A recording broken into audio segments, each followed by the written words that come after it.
porción que toca leer el día de hoy. Hoy estamos en Génesis 15. La semana pasada leímos del 1 al 6 y hoy vamos a leer Génesis 15 del 6 hasta el final, que es el versículo 21. Génesis 15 del 6 hasta el 21. Sí, dice el versículo 6: y Abraham creyó en el Señor y él se lo reconoció por justicia. Y le dijo: yo soy el Señor que te saqué de Ur de los Caldeos para darte esta tierra para que la poseas. Entonces Abraham le preguntó: oh Señor Dios, ¿cómo puedo saber que la poseeré? El Señor le respondió: tráeme una novilla de 3 años, una cabra de 3 años, un carnero de 3 años, una tórtola y un pichón. Abraham le trajo todos estos, los partió por la mitad y puso cada mitad enfrente de la otra, pero no partió las aves. Y las aves de rapiña descendían sobre los animales sacrificados, pero Abraham las ahuyentaba. A la puesta del sol, un profundo sueño cayó sobre Abraham. El terror de una gran oscuridad cayó sobre él. Y Dios dijo a Abraham: ten por cierto que tus descendientes serán extranjeros en una tierra que no es suya, donde serán esclavizados y oprimidos durante 400 años. Pero yo también juzgaré la nación a la cual servirán, y después saldrán de allí con grandes riquezas. Tú irás a tus padres en paz y serás sepultado en buena vejez. En la 4ª generación ellos regresarán acá, porque hasta entonces no habrá llegado a su colmo la iniquidad de los amorreos. Y sucedió que cuando el sol ya se había puesto, hubo densas tinieblas y apareció un horno humeante y una antorcha de fuego que pasó por entre las mitades de los animales.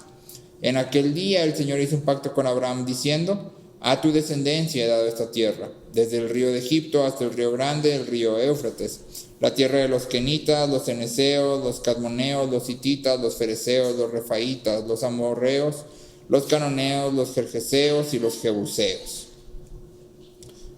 Ahí termina nuestro pasaje del día de hoy. Hay una línea en Macbeth que dice: cada nuevo día gimen más viudas, lloran más huérfanos, hieren más pesares la bóveda del cielo. Cada nuevo día gimen más viudas, es decir, hay viudas nuevas. Lloran más huérfanos, hay nuevos huérfanos, y hieren más pesares las bóvedas del cielo. Esta es la expresión de un personaje que no tiene nada de esperanza. Y en la historia de Macbeth, él ve la vida solo como un ciclo interminable de dolor y sufrimiento. Todos experimentamos sufrimiento y todos experimentamos incertidumbre. Todos pasamos por tiempos de dudas. Y la pregunta es: ¿cómo podemos enfrentar el dolor, la duda y la incertidumbre? Un pastor resume la vida de Abraham de la siguiente forma. ¿Sí? Primero Dios viene y le dice: sal de tu tierra. Y Abraham pregunta: ¿a dónde? Y Dios contesta: después te digo, tú solo sal. Y luego viene Dios y le dice: Abraham, te voy a dar un hijo. Y Abraham pregunta: ¿cómo? Y Dios le dice: después te digo, tú solo espera. Y luego Dios viene y dice: Abraham, te voy a dar la tierra. Y Abraham pregunta: ¿cuándo? Y Dios dice: después te digo, tú camina. Y después de que por fin nace Isaac, Dios viene y le dice a Abraham: sacrifica a tu hijo. Y Abraham pregunta: ¿por qué? Y Dios le dice: después te digo, tú sube al monte. Y entonces la vida de Abraham es una vida que modela vivir frente a la incertidumbre, ¿sí? ¿Cómo puede Abraham vivir una vida de incertidumbre constante y ser conocido como el padre de la fe? ¿Cómo puede continuar creyendo y viviendo para Dios sin tener las cosas fundamentales de su vida claras? ¿Cómo puede él seguir viviendo así? No tiene nada claro. Y en esta porción Dios nos otorga 3 elementos que nos sostienen a través de las situaciones difíciles y la incertidumbre, ¿sí? Número 1, vamos a ver el lamento. Número 2, vamos a ver temor. Y número 3, vamos a ver esperanza.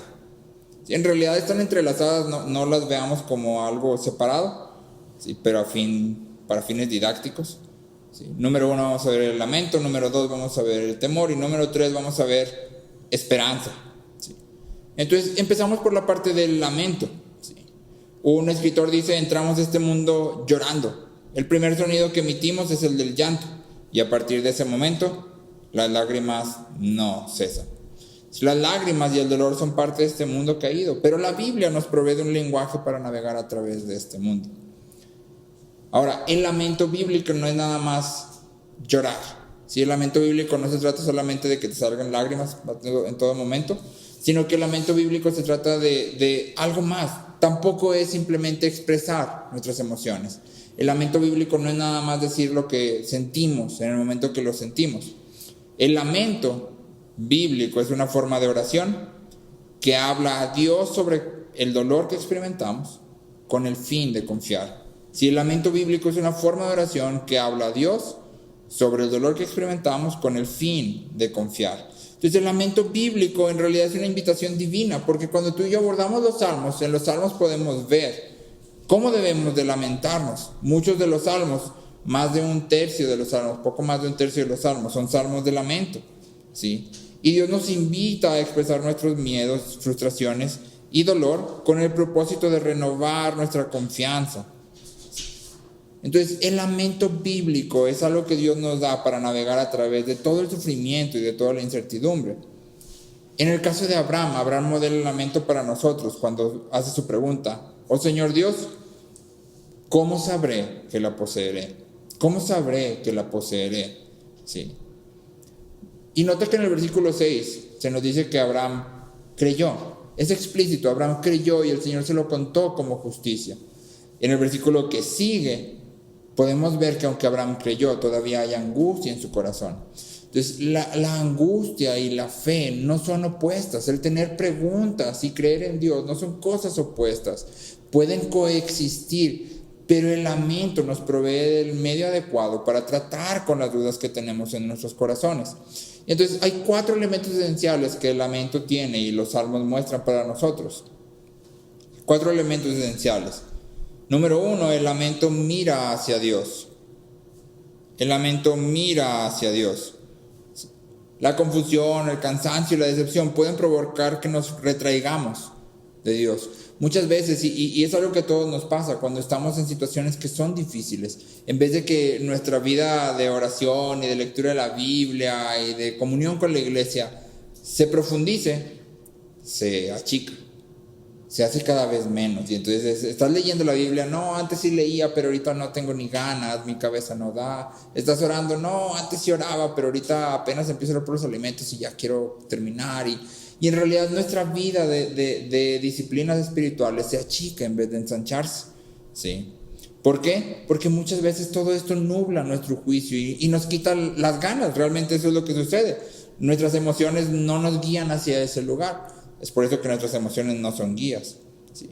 Muchas veces el enojo y la amargura contra Dios pueden funcionar como una excusa para no vivir conforme al Evangelio. Y en toda esta situación, muchas veces el silencio es mucho más sencillo.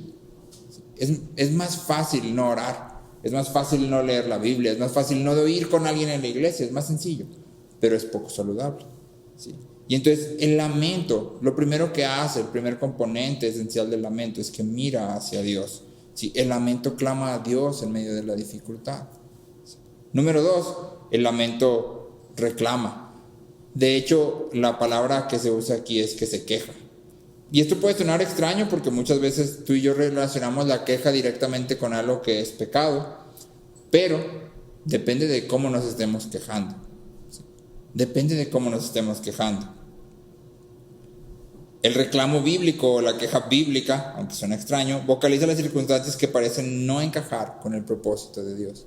¿Sí? La cuestión aquí es que tú y yo venimos ante Dios y no me estoy quejando de que no tengo lo que quiero, ¿sí? Sino de que Dios ha dicho algo. Él se ha manifestado como alguien bondadoso, Él se ha manifestado como alguien que tiene cuidado de mí. Yo estoy pasando por una situación en la que parece ser, en la que yo siento que no es así lo que estoy viviendo. Si parece que en medio de toda esta situación Dios no está siendo tan bondadoso como dice ser. Parece que en medio de toda esta situación Dios no está teniendo el cuidado de mí que ha dicho que va a tener, ¿sí? En el caso de Abraham sabe que Dios está en control, ¿sí? Pero muchas veces sentimos que no es así. Y entonces Abraham pregunta: oh Señor Dios, ¿cómo sabré que la voy a poseer? ¿Sí? ¿Cómo voy a saber? La angustia de Abraham está siendo externada. En el Salmo 13, versículos 1 y 2, dice: ¿hasta cuándo, oh Señor, me olvidarás para siempre? ¿Hasta cuándo esconderás de mí tu rostro? ¿Hasta cuándo he de tomar consejo en mi alma, teniendo pesar en mi corazón todo el día? ¿Hasta cuándo mi enemigo se enaltecerá sobre mí? ¿Había Dios realmente olvidado al salmista? No, claro que no, ¿sí? De hecho, si sigues leyendo el Salmo, vas a ver que el salmista sabe que Dios lo está escuchando, pero no se siente así. Y entonces el salmista vocaliza eso. ¿Hasta cuándo vas a esconder tu rostro? ¿Hasta cuándo te vas a olvidar de mí? ¿Hasta cuándo voy a tener que hacer como un monólogo? Porque dice, voy a tomar consejo en mi alma. Es decir, es como si estuviera hablando yo solo. No hay ninguna respuesta, pareciera que nadie me escucha. ¿Sí? ¿Y hasta cuándo voy a tener pesar en mi corazón todo el día? Entonces, esa es la queja bíblica. Ojo, no es, no tengo lo que quiero. Es, Dios ha dicho algo. Y aunque yo sé que es verdad, no se siente así. El reclamo bíblico no es dejar salir nuestra ira pecaminosa, sino orar a Dios sobre nuestras luchas. Si el reclamo bíblico es exponer lo que en nuestro corazón está atribulándonos, ¿sí? Esto es lo que me está angustiando, esto es lo que me está moviendo, ¿sí? En tercer lugar, el lamento bíblico pide. Al igual que Abraham tiene la promesa, ¿sí? Abraham la promesa, Dios se la ha repetido una y otra vez, pero aquí está pidiendo algo más. Aquí Abraham dice, ¿cómo sabré? El lamento clama por el cumplimiento de las promesas. El lamento clama por salvación tangible. Entonces, el lamento bíblico pide, Señor, sálvame, Señor, haz algo. Señor, provee, Señor, ayúdame, Señor, sálvame. Y en cuarto lugar, y este es el objetivo del lamento. ¿Te acuerdas que definimos el lamento como una forma de oración que habla a Dios sobre nuestro dolor con el fin de confiar? Sí, la finalidad de lamentarnos es confiar. Entonces, el lamento finalmente confía. La confianza en la fidelidad de Dios es la meta de todo lamento. El lamento nos ayuda a través del sufrimiento, al dirigir nuestros corazones, a confiar en los propósitos de Dios. Otra vez el Salmo 13, pero ahora te leo versículos 5 y 6, que ahí es donde termina. Ahorita te leí versículos 1 y 2, ¿te acuerdas? ¿Hasta cuándo vas a olvidarme? ¿Hasta cuándo vas a esconder tu rostro de mí? ¿Hasta cuándo voy a tomar consejo en mi alma? Y luego los versículos 5 y 6 dicen, pero yo en tu misericordia he confiado. Mi corazón se regocijará en tu salvación. Cantaré al Señor porque me ha llenado de bienes. La finalidad del lamento es confiar. Mark Brokop dice, cualquiera puede llorar, pero solo los cristianos pueden lamentarse fielmente. Cualquiera puede llorar, pero solo los cristianos pueden lamentarse fielmente. El lamento es el lenguaje que Dios da a los creyentes. Y todo creyente debería de ser un lamentador experimentado.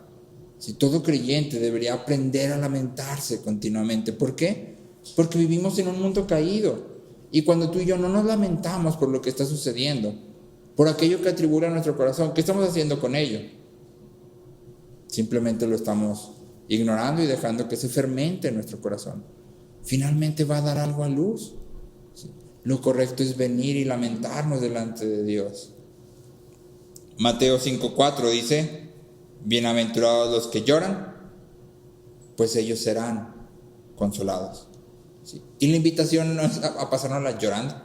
¿Sí? La invitación es, hay algo en el mundo que no está bien. Hay algo en este mundo que no funciona correctamente. De hecho, hay algo en mí mismo que no funciona correctamente. Por eso Pablo dice, miserable de mí. ¿Sí? ¿Qué debo de hacer con eso que no funciona correctamente? Lamentarme. Vengo delante de Dios y le digo, Dios, tú has prometido santificarme, tú prometiste que tu espíritu me guiaría a toda verdad, tú prometiste que yo te iba a conocer y que voy a profundizar en conocerte, pero no tengo ganas. Y me llama más el Netflix o el cine o no sé, cualquiera que sea la cosa que te llama, o los videojuegos o todo, dicen, sí, que la Biblia, o sea, pero necesito que tú pongas en mí el hambre, quiero conocerte. Ese es un lamento genuino y es lo que debemos de traer delante de Dios. Sí.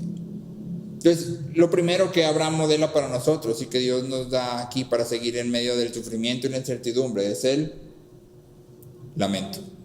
No sé por qué está sucediendo lo que está sucediendo, no entiendo por qué Dios permite toda esta situación, no entiendo por qué si Dios es bueno, todo esto me sucede. ¿Cómo hago para seguir adelante? Número 1, vengo y me lamento. Número 2, temor. La narrativa en Génesis nos dice que Abraham tuvo gran terror. Sí. Te leo Génesis 15:12 en una versión más sencilla. Dice: cuando empezaba a anochecer, Abraham se quedó profundamente dormido. De pronto lo rodeó una gran oscuridad y sintió mucho miedo. Ahora la pregunta aquí que yo me hacía y que espero que tú también te la hayas hecho es: ¿de qué tuvo miedo? Como que el miedo a la oscuridad es algo nato en todos nosotros, ¿no? Y en realidad no sé por qué todos le tengamos miedo a la oscuridad. Pero probablemente tenga que ver con que no puedes ver absolutamente nada, no alcanzas a distinguir que, pierdes tus sentidos, ¿no? Sí. Pero aquí la cuestión es que Abraham no estaba teniendo miedo de la oscuridad. En realidad, para responder a la pregunta de a qué tiene miedo Abraham, deberíamos de avanzar un poco más adelante. Y te leo Éxodo 19, versículo 16, y capítulo 20, versículos 19 y 20. Otra vez es Éxodo capítulo 19, versículo 16, y capítulo 20, versículos 19 y 20. Dice 19, versículo 16. Y aconteció que el tercer día, cuando llegó la mañana, hubo truenos y relámpagos y una densa nube sobre el monte, y un sonido tan fuerte de trompeta que hizo temblar a todo el pueblo que estaba en el campamento. Entonces dijeron a Moisés: habla tú con nosotros y escucharemos, pero que no hable Dios con nosotros, no sea que muramos. Moisés respondió al pueblo: no teman, porque Dios ha venido para ponerlos a prueba y para que su temor permanezca en ustedes y para que no pequen. Entonces, si te fijas, Dios aparece en medio de una densa nube, que más adelante en Deuteronomio Moisés describe como densas tinieblas, como oscuridad total. Y el propósito de esta oscuridad y el fuego y la trompeta y el trueno y los temblores, el propósito de esta teofanía, que es una aparición de Dios, es provocar en el pueblo, ¿qué? Temor en el corazón del pueblo. Lo mismo que está sucediendo en el corazón de Abraham. ¿Sí? Abraham está teniendo temor. Entonces lo segundo que podemos ver en esta narración es que hay temor de Dios. Y este es un concepto central a través de toda la Biblia. Malamente muchas veces relegamos el concepto del temor de Dios al Antiguo Testamento, como que es algo que está atrás y luego ya vienes a Cristo y ya no debes de temer a Dios porque ya no. Pero no es la idea de la Biblia. Recordemos que Dios no cambia. ¿Sí? Dios es el mismo, su santidad es exactamente igual de perfecta en el Antiguo que en el Nuevo Testamento. Y nuestro pecado es igual de terrible. ¿Sí? No somos menos pecadores que los hombres del Antiguo Testamento. Somos igual de pecadores. Aunque somos justificados a través de la obra de Cristo a nuestro favor, hacemos mal en perder de vista el abismo que hay entre su santidad y nuestro pecado. Cuando tú y yo dejamos de pensar que somos tan pecadores cuando en realidad somos, o dejamos de pensar que Dios es tan santo como en realidad es, empezamos a distorsionar absolutamente todo lo que la Biblia tiene que enseñarnos. Cuando dejamos de pensar que Dios es tan santo como en realidad es, entonces empezamos a creer que podemos salvarnos por nuestras propias obras. Sí. Su santidad es algo alcanzable para nosotros. O cuando creemos que no somos tan pecadores como en realidad somos, empezamos a hacer a un lado a todos aquellos que consideramos peores que nosotros. Es importante que mantengamos siempre frente a nuestros ojos que su santidad es incomparable, perfecta, y nuestro pecado es terrible. Entonces, ¿qué es el temor de Dios? Tim Keller dice: temer en la Biblia significa estar completamente abrumado por algo, controlado por algo. Entonces la idea central de Tim Keller es: en la Biblia temor es lo que te controla, lo que temes te controla. Pero temor en la Biblia no es una cuestión nada más de comportamiento. ¿Sí? Temor en la Biblia no es simplemente una cuestión de algo que está controlando el cómo te comportas, sino que es un asunto del corazón. En el Salmo 112, versículo 1, leemos: aleluya, cuán bienaventurado es el hombre que teme al Señor, que mucho se deleita en sus mandamientos. Y aquí el salmista está haciendo un paralelo. Aleluya, cuán bienaventurado es el hombre que teme al Señor, que mucho se deleita en sus mandamientos. Sí, es decir, temer al Señor es lo mismo que deleitarse en sus mandamientos.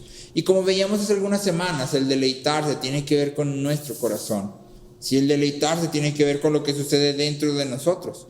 Por lo tanto, temer a Dios implica un cambio en nuestros afectos, en aquello que amamos, ¿sí? De manera que comenzamos a aborrecer, no solo a renunciar a los pecados que alguna vez atesoramos.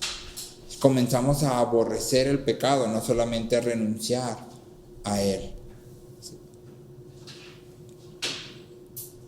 Entonces, número uno, ¿qué es el temor? El temor es aquello que te controla, pero en la Biblia el temor tiene que ver con tu corazón. Ahora, ¿de dónde nace el temor de Dios? Generalmente tú y yo conectamos el temor como una emoción negativa, ¿sí? Pero en la Biblia no es una emoción negativa cuando está dirigida hacia Dios. ¿Sí?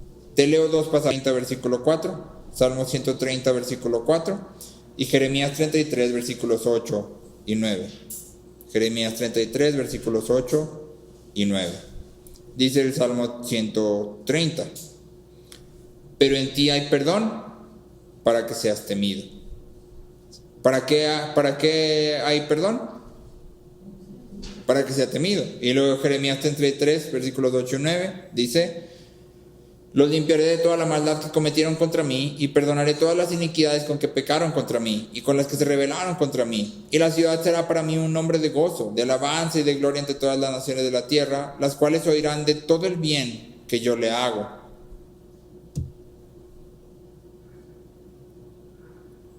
Y la ciudad será para mí un nombre de gozo, de alabanza y de gloria ante todas las naciones de la tierra, las cuales oirán de todo el bien que yo le hago, y temerán y temblarán a causa de todo el bien y toda la paz que yo le doy. ¿Por qué van a temer y temblar? Por el bien y la paz, exactamente. A causa de todo el bien y toda la paz que yo les doy. Temer a Dios es estar abrumados con asombro ante la grandeza de Dios y su amor. Temer a Dios en la Biblia es estar abrumados. ¿Te acuerdas que al principio leíamos la definición de Keller? En la Biblia, temer es estar completamente abrumado por algo. Sí, pero cuando vemos de dónde nace el temor que se dirige hacia Dios, que nace de su bondad, temer a Dios entonces significa estar abrumados ante la grandeza, ante su santidad, ante su increíble poder, pero también ante su amor. ¿Sí? Y entonces ese temor nos controla por completo, ¿sí? El temor de Dios nos guía a través del sufrimiento y el dolor, recordándonos que nuestro Dios es increíblemente grande, poderoso, y el Rey soberano de toda la creación y de toda la historia. ¿Sí? Heidelberg dice: nada sucede si no es a través de Él y por su voluntad. ¿Sí? Nada sucede si no es a través de Él y por su voluntad. Y entonces a través del sufrimiento y la incertidumbre, tú y yo podemos confiar, podemos descansar en su soberanía, ¿sí? Y no es la incertidumbre, y no es el sufrimiento, y no es el dolor, y no es la duda lo que nos controla. No sé si has escuchado de esta idea del instinto de correr o pelear. Fight or flight. Sí, que se supone, dicen que es un instinto primario en los seres humanos. Cuando te enfrentas ante una situación que es aterrorizadora, que es atemorizante, tienes solo dos opciones como ser humano, según lo que esta teoría dice: o peleas o huyes. Sí. ¿Por qué? ¿Por qué se reduce todo a esas dos? Porque estás frente a algo que te atemoriza. Y entonces tú tratas de rápidamente decidir si puedes vencer o si mejor aquí corrió que aquí quedó. ¿Sí? Pero cuando tú y yo estamos frente a situaciones atemorizantes, esas situaciones atemorizantes o esa incertidumbre que da miedo, no nos controla. ¿Por qué? Porque hay un temor más grande que cualquier otro temor: el temor de Dios. ¿Sí? Estamos completamente abrumados por su grandeza y por su amor, y entonces podemos perseverar en aquello que Él nos llama a hacer, ¿sí? Confiando en su soberanía. Entonces, en primer lugar, Dios nos provee de lamento. En segundo lugar, Él infunde temor en nuestros corazones, temor de Él. Ojo aquí, Muchas veces se cita el pasaje en Primera de Juan, que dice que el verdadero amor echa fuera todo temor. Sí, pero la idea en Juan, lo puedes leer si quieres, es el temor del juicio. El verdadero amor echa fuera todo el temor del juicio. ¿Sí? Después Juan continúa diciendo de manera que el que confía ya no tiene miedo de ser juzgado. ¿Sí? Es decir, Juan está hablando específicamente del juicio final. ¿Sí? No está hablando de que no tememos a Dios. En Filipenses Pablo dice: pongan a trabajar su salvación con temor y temblor. ¿Sí? Entonces la idea del temor de Dios no es algo que está relegado al Antiguo Testamento, sino que continúa a través de todo el Nuevo Testamento. De nuevo, hace algunos meses, supongo, ¿te acuerdas que veíamos que Jesús muchas veces dice no teman, no teman, no teman, no teman? Pero hay algo en lo que a los discípulos instruye que deben de temer. ¿Te acuerdas qué es? Dicen no teman a aquellos que pueden destruir el cuerpo, pero no pueden hacer nada con el arma. Teman a aquel que puede destruir el cuerpo y el alma. ¿Sí? Entonces Jesús instruye a temer a Dios. No hay nada que temer, salvo una cosa. ¿Quién? Dios. ¿Sí? El temor de Dios es algo que está a través de toda la Biblia. ¿Sí? No es un concepto del Antiguo Testamento, sino es algo que debería dominar nuestra vida como creyentes. ¿Sí? En tercer lugar, Dios nos provee de una esperanza. Y en este pasaje pasa algo asombroso, porque cuando Abraham pregunta ¿cómo podrás saber?, Dios responde pidiéndole 5 animales. Y no sé si te diste cuenta, pero cuando Dios le dice tráeme un macho cabrío, una paloma, Abraham no recibe ninguna otra instrucción. Simplemente Dios le pide estos 5 animales, pero Abraham inmediatamente sabe lo que tiene que hacer. Porque Abraham va y luego los trae y los parte a la mitad y los pone cada mitad que esté paralela a otro y los pajaritos que estén así uno a otro viéndose, ¿no? Entonces Abraham no recibe ninguna instrucción, simplemente dice trae estos animales y él inmediatamente dice ya sé qué va a pasar, ya sé de qué estamos hablando. Ahora tú y yo no tenemos la menor idea de qué está pasando porque no vivimos en ese contexto, pero podemos relacionarnos y logramos entender lo que está Abraham haciendo. Tú y yo vivimos en una sociedad, en una cultura de escritura. Cuando queremos sellar un trato, cuando queremos asegurarnos de que ambas partes van a respetar el acuerdo que se está haciendo, ¿qué hacemos? Un contrato. Y lo que hacemos es firmar. ¿Sí? Y al firmar un contrato, declaramos que si quebrantamos el acuerdo al que estamos llegando, va a haber ciertas consecuencias, ¿cierto o no?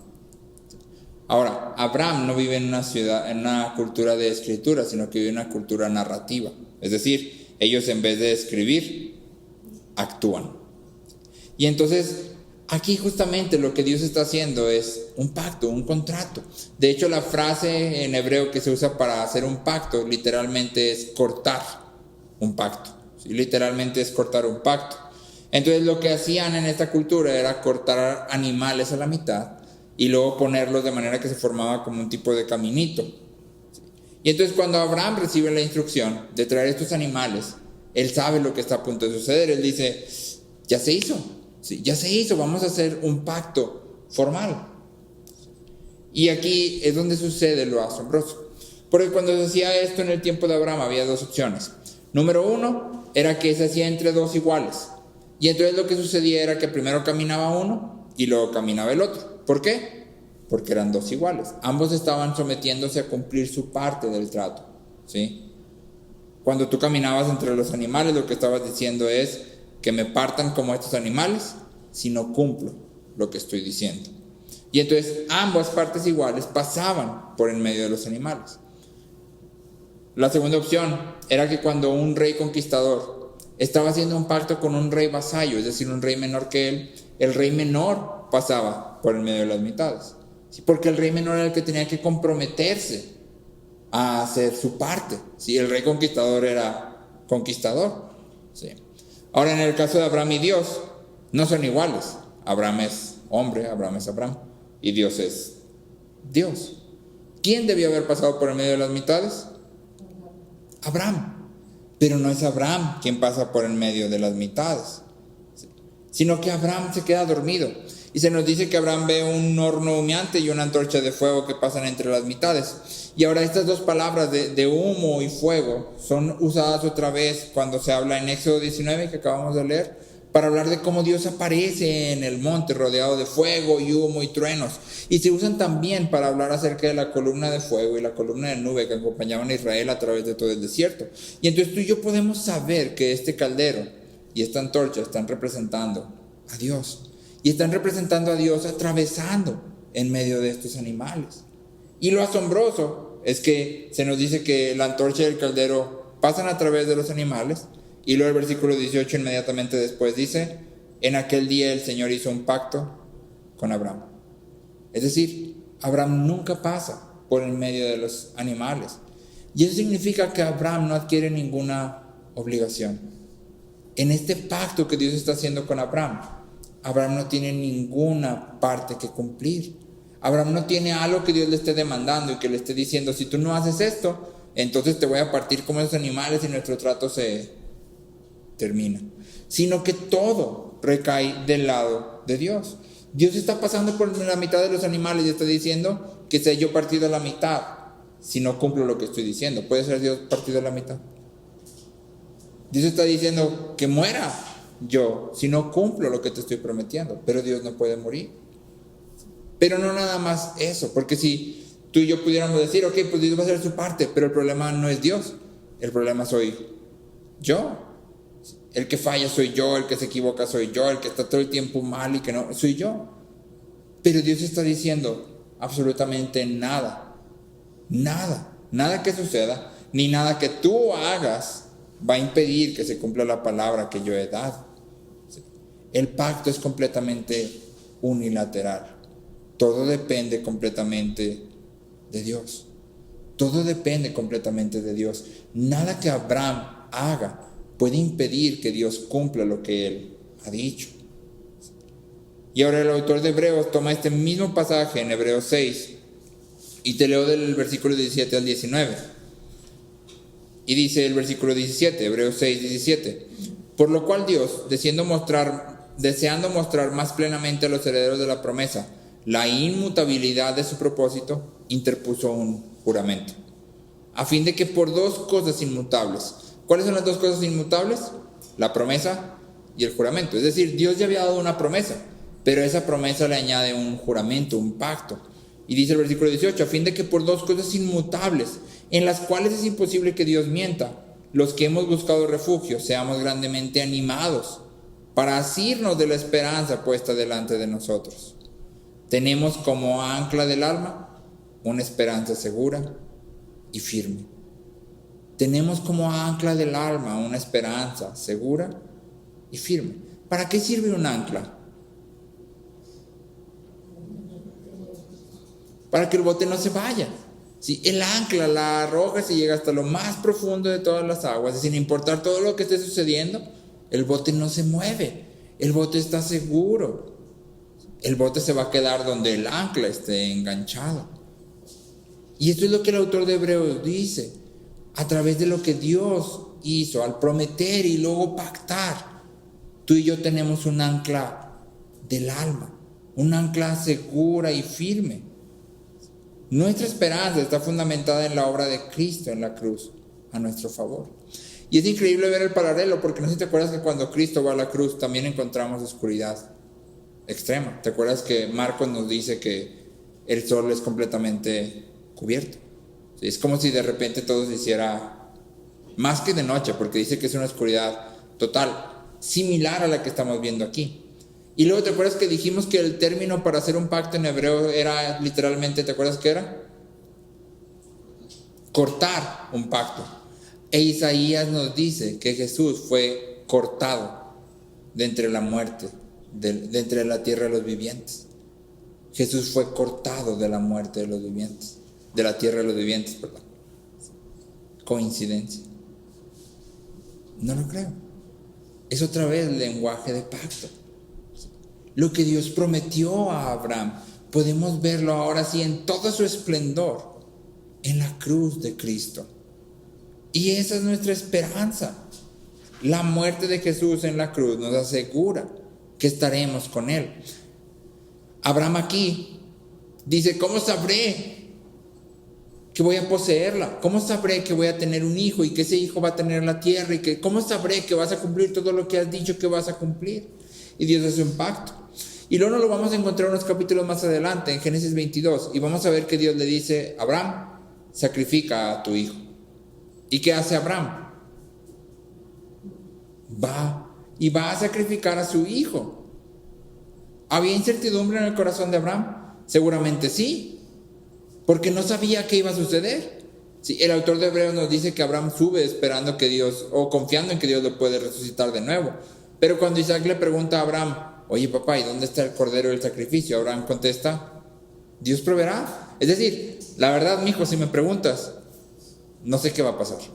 Y no tengo ni la menor idea de qué es lo que va a suceder, pero una cosa sé, Dios ha prometido, Dios ha pactado que Él va a cumplir su palabra. Y por lo tanto yo puedo tener la seguridad de que Dios va a cumplir su palabra. No sé qué va a pasar, no sé si te vas a morir y lo vas a resucitar. No tengo ni la menor idea. Pero puedo hacer aquello que Dios me está llamando a hacer porque estoy seguro. Tengo un ancla firme. Jesús ha prometido que Él regresará por nosotros y nos ha provisto otro consolador. Y ese consolador nos santifica, y ese consolador nos lleva a orar, y ese consolador nos lleva a adorar, y ese consolador nos lleva a amar a Dios y a conocerlo. Y si te fijas, es exactamente lo mismo que Dios prometió a Abraham. Porque Dios dice, nada que tú hagas a Abraham va a impedir que yo cumpla mi palabra. Y luego viene Cristo, y Cristo dice exactamente lo mismo, nada que ustedes hagan va a impedir que yo cumpla lo que he prometido. No depende de ustedes. Y es por eso que da un consolador que hace todo en nosotros. Él lo hace todo en nosotros, no depende de nosotros.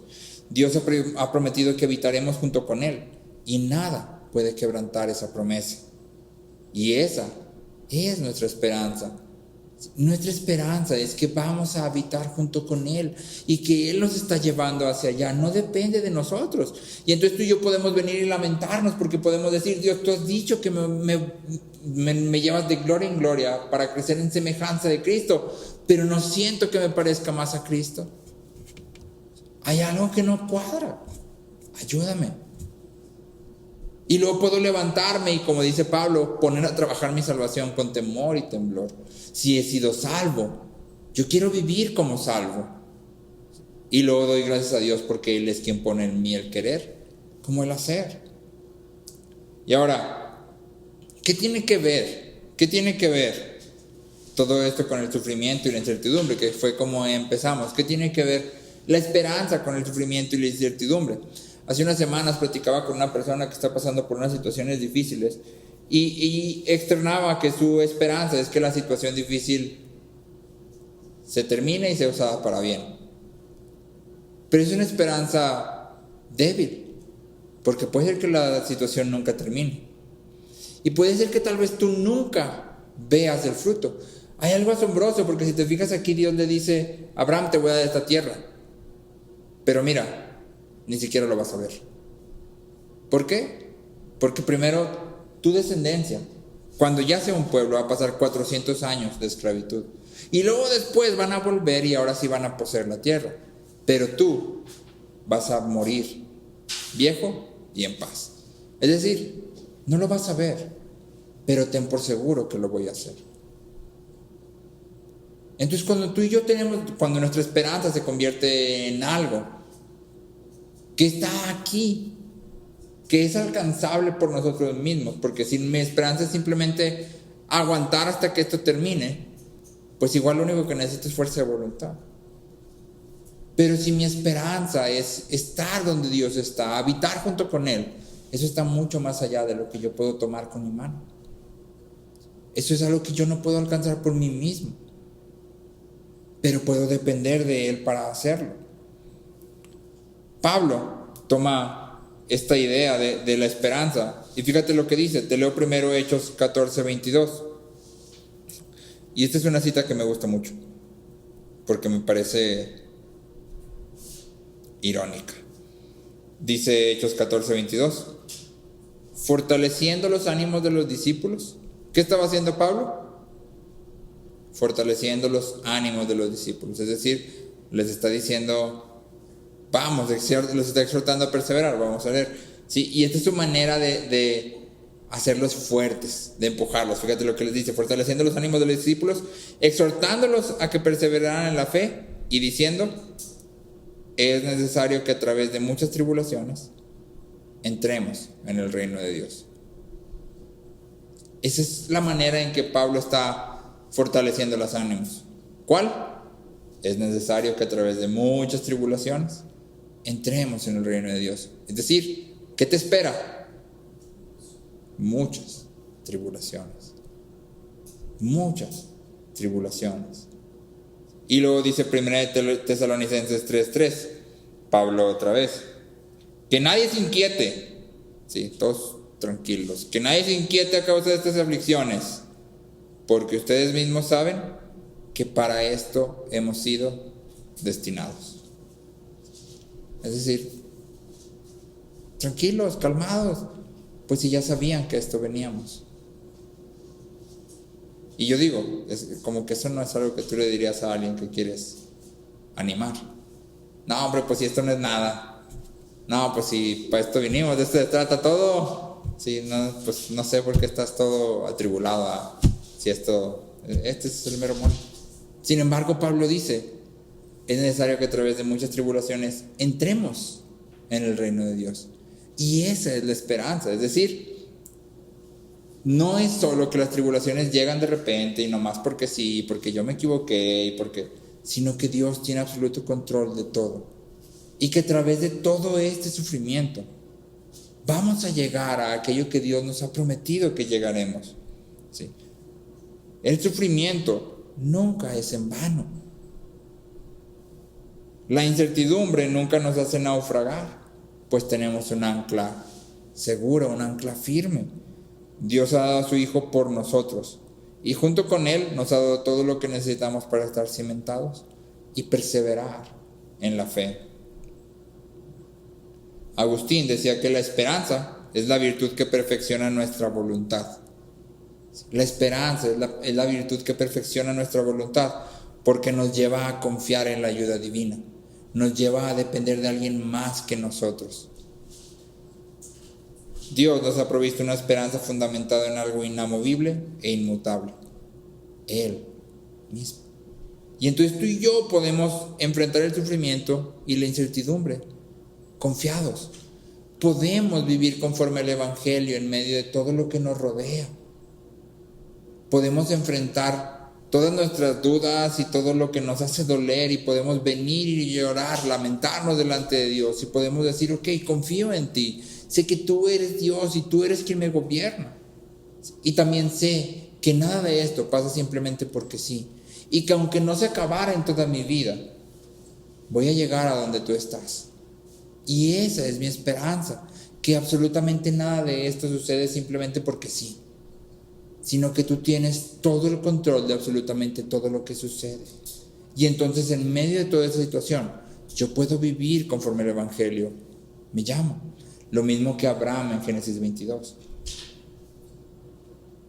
Le preguntábamos a Aria, ¿por qué crees que Abraham le hizo caso a Dios? ¿Por qué cuando Dios viene y le dice: mata a tu hijo, por qué crees que Abraham obedece a Dios? Y entre todas sus respuestas salió una y dijo Aria: porque lo correcto es obedecer a Dios. Y sí, es cierto, pero la respuesta en realidad va a un punto más profundo, porque Abraham podía confiar en la bondad y en la palabra de Dios. Por eso Abraham puede subir el monte, porque Abraham dice: sé que cumplirás. Y tú y yo podemos abordar y decir lo mismo. Si el Evangelio nos llama a morir en nuestros sueños, tú y yo podemos tirar nuestros sueños por las bordas. ¿Por qué? Porque puedo confiar en la promesa de Dios, que voy a estar disfrutando de Él eternamente. Y no hay nada mejor que Él. Si el Evangelio me llama a terminar cierta relación, puedo terminarla. ¿Por qué? Porque sé que todo lo que yo viva tiene un propósito en Él. Si me llama a entablar una relación, puedo entablarla. Si me llama a hacer cierta cosa o servir a cierta persona que creo que no se merece que la sirva, puedo hacerlo. Porque puedo confiar en que Él es bueno. Estas tres cosas que Abraham modela para nosotros y que Dios nos muestra aquí, nos ayudan a navegar a través del dolor y del sufrimiento y de la incertidumbre y de las dudas. El lamento, el temor de Dios y la esperanza están entrelazados y son un ancla firme para ti y para mí. Oramos.